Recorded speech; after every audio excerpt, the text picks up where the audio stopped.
സുഹൃത്തുക്കളെ, സഹോദരങ്ങളെ, എല്ലാവർക്കും ന്യൂസ് കേരള TV എന്നിലേക്ക് സ്വാഗതം. അപ്പോൾ കേരളത്തിൽ ഒരു ചാനലുണ്ട്. മോഷണം നടത്തിയാലും കൊള്ള നടത്തിയാലും ഏതെല്ലാം തെമ്മാടിത്തരം കാണിച്ചാലും, പക്ഷെ അത് RSS BJP-ക്കാരായിരുന്നെങ്കിൽ അതിനെ ന്യായീകരിക്കും. ജനം TV. ഇത്ര വൃത്തികെട്ട ഒരു TV, ഒരു ചാനല് ലോകത്തെവിടെയും ഞാൻ കണ്ടിട്ടില്ല. കാരണം മോഷണത്തിന്, കൊള്ളയടിക്കുന്നതിനെ പോലും, ആളുകളെ നിഷ്ഠൂരമായി കൊല്ലുന്നതിനെ പോലും ന്യായീകരിക്കുന്ന ഒരു തെമ്മാടി ചാനൽ ഈ ലോകത്തുണ്ടെങ്കിൽ അത് ജനം TV ആണ്. ന്യായീകരിക്കുകയാണ്.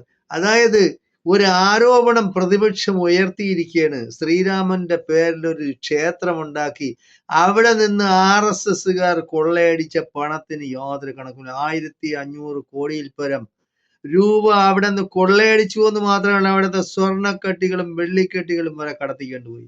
യുവമാർക്കൊക്കെ എന്ത് പിന്നെ ഭഗവാന്റെ അടുത്ത് സ്നേഹമാണ്, എന്ത് ദൈവസ്നേഹമാണ്, എന്ത് ക്ഷേത്രം, എന്താണ് അവരുടെ വിശ്വാസം?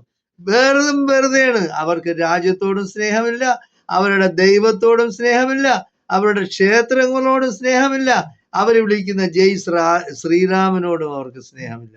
ഒരാത്മാർത്ഥമില്ലാത്തമാര്, കള്ളന്മാരാണ്. അതിനെ വെള്ളപൂശുന്നവരാണ് ഇവിടുത്തെ ജനം TV-ക്കാരാണ്. അവ ഇത്രയും വൃത്തികെട്ട ഒരു മലയാളികളെന്ന് പറയാൻ തന്നെ ലജ്ജയുണ്ട്. ന്യായീകരിക്കുകയാണ്. യോഗി സർക്കാർ അങ്ങനെയാണ് ഇങ്ങനെയാണ്. പ്രതിപക്ഷം കൊണ്ടുവന്ന ഒരു ആരോപണമാണ്. എങ്കിൽ പ്രതിപക്ഷം കൊണ്ടുവന്ന ഒരു ആരോപണമാണെങ്കിൽ യോഗി സർക്കാർ ജില്ലാ മജിസ്ട്രേറ്റിനെ ഏൽപ്പിച്ചു അവിടുത്തെ ഭരണ ചുമതല. തമാശ കളിയാ. അപ്പൊ ആരെങ്കിലും ഒരു ആരോപണം ഉണ്ടാക്കുമ്പോ ആരോപണം ഉന്നയിച്ചു, അതുകൊണ്ട് യോഗി സർക്കാർ ജില്ലാ മജിസ്ട്രേറ്റിനെ അവിടെ ഭരണ ചുമതല ഏൽപ്പിച്ചു. മണ്ടന്മാരാ ബാക്കിയുള്ളവര്. എന്തുകൊണ്ട് ജില്ലാ മജിസ്ട്രേറ്റിന് ഭരണ ചുമതല ഏൽപ്പിച്ചു? അപ്പൊ അവർക്ക് വ്യക്തമായിട്ട് അറിയാമല്ലോ കൊള്ളയടിച്ചോണ്ട് പോയിന്ന്. കാര്യം കൊള്ളക്കാരാണല്ലോ അവര് എന്തും കൊള്ളയടിക്കും. പാവപ്പെട്ട ഹിന്ദുവിന്റെ പേരില് ഈ പറച്ചിലല്ലാതെ അവർക്ക് വേണ്ടി എന്തെങ്കിലും ഒരു നന്മയോ ഒരു നല്ല പ്രവൃത്തിയോ ചെയ്തിട്ടുണ്ടാ? ജനം TV തന്നെ പറയട്ടെ, അവന്മാരെന്ന് പറയുന്നത് ഇതേപോലെയാണ്. അതായത് എന്ത് ചെറ്റത്തരവും കാണിക്കാം ആർക്കും, ഏത് പൊതുമുതലും കൊള്ളയടിക്കാം. പക്ഷെ അവൻ RSSകാരനാ BJP-കാരനായിരുന്നാ മതി. എത്ര കോടി രൂപയുടെ ഏതായിരുന്നാലും ശരി. ബംഗാളിലെ ഇപ്പോഴത്തെ അവരുടെ മുഖ്യമന്ത്രി ആരാണവൻ? അവൻ പഴയ പിന്നെ തൃണമൂൽ കോൺഗ്രസ്സുകാരനാണ്. അവന്റെ പേരിൽ 8000 കോടി രൂപയുടെ അഴിമതി ആരോപണം ഉണ്ടായിരുന്നു. അവൻ BJP RSS വന്നതോടുകൂടി ആ ആരോപണം ഇല്ലാതായി. അവർ വാഷിംഗ് മെഷീനിൽ അലക്കി എടുത്തു കഴിഞ്ഞാൽ ആ അഴുക്കുകളെല്ലാം പോകും. നിങ്ങൾക്കറിയാം, അജിത് പവാർ മഹാരാഷ്ട്രയില് 7200 കോടി രൂപയുടെ അഴിമതിയായിട്ട് പിന്നെ ED-യും CD-യും അവരും ഇവരുമെല്ലാം വന്ന് അന്വേഷണം നടത്തിയതാണ്. അത് BJP-കാരന്റെ പക്ഷത്തോട് ചേർന്നതോടുകൂടി അതും വാഷിംഗ് മെഷീനിൽ അലക്കിയെടുത്തു. കേരളത്തിൽ മാർക്സിസ്റ്റ് പാർട്ടിയെ പോലെയാണ്. ഏത് കച്ചടകൾക്കും ഏത് കൊള്ളക്കാർക്കും അതിൽ ചേർന്ന് കഴിഞ്ഞാൽ പിന്നെ അവര് പറയും അവർ വിശുദ്ധനാണ്. പിന്നെ യാതൊരു പ്രശ്നമില്ല. നിങ്ങൾ എത്ര കോടി വേണമെങ്കിലും മോഷ്ടിച്ചുകൊണ്ട് പോയിക്കോളെ, പക്ഷെ ഞങ്ങളുടെ പക്ഷത്ത് നിൽക്കണം. ഇല്ലെങ്കിൽ നിങ്ങൾക്ക് കുഴപ്പമാണ്. അപ്പൊ അങ്ങനെ അവിടെയും പോയി. അങ്ങനെ ഏത് സംസ്ഥാനത്തെടുത്ത് നോക്കിയാലും ശരി, ഇങ്ങനെ ഉള്ള അതായത് അഴിമതിക്കാർ എന്ന് പറഞ്ഞാൽ അവരിനി ഏത് പാർട്ടി ആയിക്കൊണ്ട് പോട്ടെ, BJP ചേർന്ന് കഴിഞ്ഞാൽ അവർ അലക്കി വൃത്തിയാക്കി എടുക്കും, തെളിപ്പിച്ചെടുക്കും. യാതൊരു പ്രശ്നമില്ല. നിങ്ങൾക്ക് എത്ര കോടി അഴിമതി നടത്താൻ എന്തും ചെയ്യാം. അപ്പൊ അങ്ങനെയാണ് ഇപ്പൊ ഉത്തർപ്രദേശിൽ അടുത്ത വർഷം ഇലക്ഷൻ നടക്കാൻ പോകുന്നു. അതുകൊണ്ടാണ് ഈ ആരോപണം ഉന്നയിച്ചതൊന്നുമല്ല. അവിടെ പണം മോഷ്ടിച്ചതാണ്. പാവങ്ങളായ ഹിന്ദുക്കളുടെ ആയിരുന്നാലും ശരി, ഇനി ധനാഢ്യന്മാരായ ഹിന്ദുക്കളുടെ ആയിരുന്നാലും ശരി, സ്വർണ്ണക്കട്ടികളും വെള്ളിക്കെട്ടി പിന്നെ കട്ടികളും അതുപോലെ കോടിക്കണക്കിന് രൂപയും ജനങ്ങളിൽ നിന്ന് പിരിച്ചെടുത്തതും അല്ലാത്തതുമായിട്ടുള്ള സർക്കാർ കൊടുത്ത പണം തന്നെ അവിടെ എണ്ണിത്തിട്ടപ്പെടുത്താൻ ഏർപ്പെടുത്തിയത് എല്ലാം RSSകാരായിരുന്നു.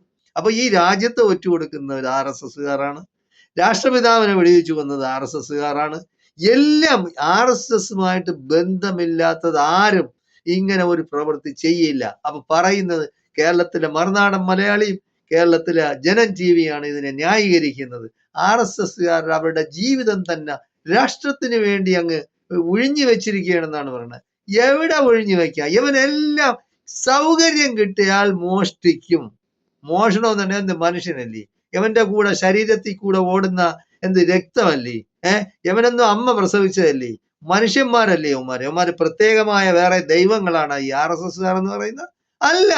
യവനെയൊക്കെ മോഷണം കിട്ടിയാൽ തക്ക രീതിയിൽ ഏതെല്ലാം രീതിയിൽ അടിച്ചു മാറ്റാൻ നോക്കും അവരടിച്ചു മാറ്റും. അപ്പൊ നൂറുകണക്കിന് ഏക്കർ ഭൂമികളൊക്കെ ഈ പണം തിട്ടപ്പെടുത്തുന്നവന്മാരും അതുമായിട്ട് ബന്ധപ്പെട്ട ക്ഷേത്ര ട്രസ്റ്റികളുടെയൊക്കെ പേരിൽ പുതിയതായിട്ട് വാങ്ങി കൂട്ടിയിട്ടുണ്ട്. ഈ രാമക്ഷേത്രം പണിയാൻ തന്നെ അവിടെ ആ സമയത്ത് തന്നെ ഈ ഭൂമി കൊള്ളക്കാർ ഏതെല്ലാം തരത്തിൽ പണം ഉണ്ടാക്കി, എല്ലാം ഈ RSS സംഘപരിവാർ ശക്തികൾ തന്നെയാണ്. അങ്ങനെ കോടികൾ, ആയിരക്കണക്കിന് കോടികളുടെ അഴിമതിയാണ് ശ്രീരാമന്റെ പേരിൽ യവന്മാർ കാട്ടിക്കൂട്ടിയിരിക്കുന്നത്. അപ്പൊ ഇനി പ്രശ്നങ്ങൾ ഉണ്ടാക്കുന്നെങ്കിൽ ഇനി അവിടെ അടുത്ത പള്ളി വിളിക്കാൻ നോക്കും. അടുത്ത പള്ളി വിളിച്ചിട്ട് അത് നമ്മുടെ ശ്രീരാമൻ അവിടെയും ജനിച്ചിട്ടുണ്ട് എന്ന് പറഞ്ഞ് ഇനി അടുത്ത പള്ളി വിളിക്കാനുള്ള ഐഡിയയായിട്ട് അവർ ഇറങ്ങിയിരിക്കുകയാണ്.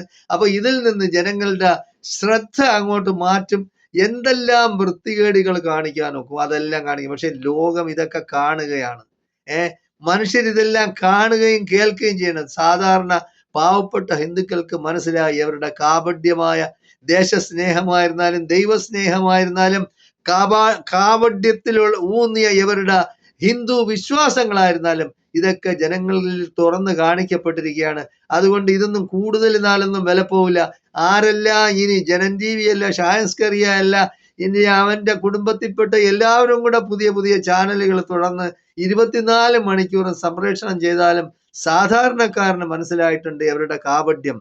അപ്പൊ അതനുസരിച്ച് ജനങ്ങൾ ഇനിയിപ്പോ അടുത്ത വർഷം ഇലക്ഷൻ നടക്കുമ്പോഴത്തേക്ക് ഇനി പുതിയ എന്തെങ്കിലും ഐഡിയ ഉണ്ടാക്കി കൊണ്ടുവരാനായിട്ടാണ് അവർ പ്ലാൻ ചെയ്യുന്നത്. എന്തായാലും ശരി, സാധാരണ ജനങ്ങൾക്ക് മനസ്സിലായിട്ടുണ്ട് ഇവരെയെല്ലാം മൂലക്കിരുത്തേണ്ട കാലം കഴിഞ്ഞിരിക്കുകയാണ്. ഇവരെയെല്ലാം അവസാന കാലത്ത് ജയിലറകളാണ് ഇവരെ കാത്തിരിക്കുന്നത്. ജനങ്ങളെ കൊള്ളയടിക്കുന്ന, ജനങ്ങളുടെ വിശ്വാസത്തെ കൊള്ളയടിക്കുന്ന ഇങ്ങനെയുള്ള തെമ്മാടിക്കൂട്ടങ്ങളുടെ വാസസ്ഥലം എന്ന് പറയുന്ന ജയിലറകളാണ്. ഇവരെ ജയിലറകളിൽ തന്നെ നിറയ്ക്കണം. ഇവരെ യാതൊരു കാരണവശാലും മെയിൻ സ്ട്രീമിൽ, അതായത് സാമൂഹ്യ ദ്രോഹികളായ ഇവരെ സമൂഹ മധ്യത്തിൽ എല്ലാവരും കൂടെ തുറന്നു കാണിക്കണമെന്നാണ് സാധാരണ ജനങ്ങളുടെ ആവശ്യം. അതിനനുസരിച്ച് എല്ലാവരും പെരുമാറണമെന്നാണ്, നിയമ നടപടികൾ എടുത്ത് അവരെ കൊണ്ടുവരണമെന്നാണ്. പുതിയൊരു ഗവൺമെന്റ് വന്നു കഴിഞ്ഞാൽ ഇവരുടെ കാര്യം പോക്ക് കേസാണ്. ജനങ്ങൾക്ക് ഇവരെ പറ്റി കറക്റ്റിന് ശരിയായ രീതിയിൽ മനസ്സിലാക്കാൻ കഴിയും. അതിനുവേണ്ടി നമ്മൾക്ക് കാത്തിരിക്കാം. ജയ് ഹിന്ദ്, ജയ് ഭാരത്.